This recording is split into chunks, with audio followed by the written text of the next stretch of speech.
So I'm trying to read this morning. I'm reading my Stephen King End of Watch book.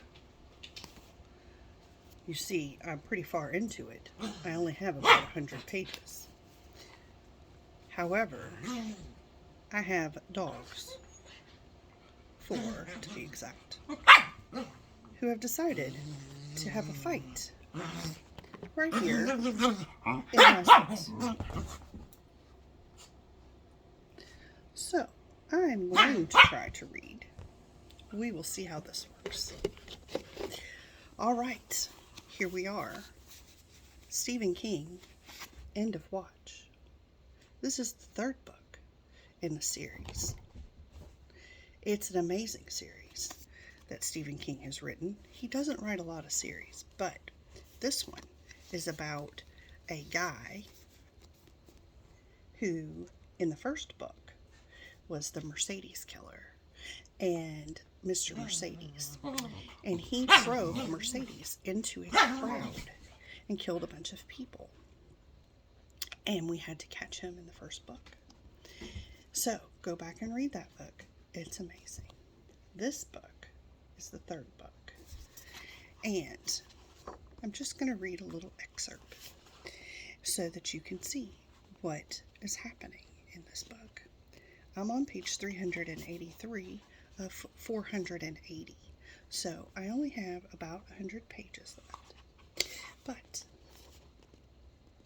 here we are in this chapter, number 7, page 383.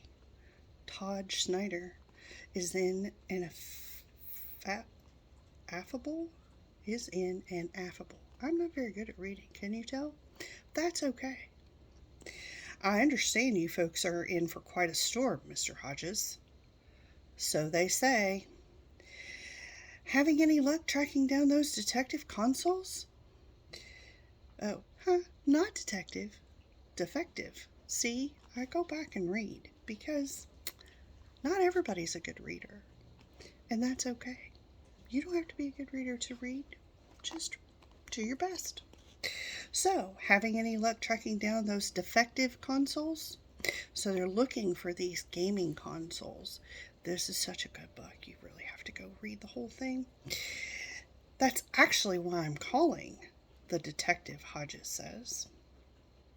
Do you happen to have an address that consignment of Zappit Commanders was sent to? Of course. Can I call you back with it? How about if I hang on? It's rather urgent. An urgent consumer advocacy issue? Schneider says, bemused. That sounds almost un-American. Let me see what I can do. A click, and Hodges is on hold. Complete the soothing strings that fail to soothe. Holly and Jerome are both in the office now, crowding the desk. Hodges makes an effort not to put his hand on his side. The seconds stretch out and form a minute, then 2. Hodges thinks either he's on another call, or he's forgotten me, or he can't find it. The hold music disappears. Mr. Hodges? Still there? Still here. I have that address. It's Games Unlimited, Games with a Z. If you remember, at 442 Maritime Drive, care of Miss Frederica Linkletter. Does that help? Oh, it sure does. Thank you, Mr. Snyder. He hangs up and looks at his 2 associates, one slender and winter pale, and the other bulked up from his house building stint in Arizona. Along with his daughter Allie, now living on the other side of the country, they are the people he loves most at the end of his life. He says, "Let's take a ride, kids." That's the end of chapter 7. So, that's just a small excerpt from the End of Watch. You should take it some time and read it and see what you think. I think it's a great, great story. Until next time.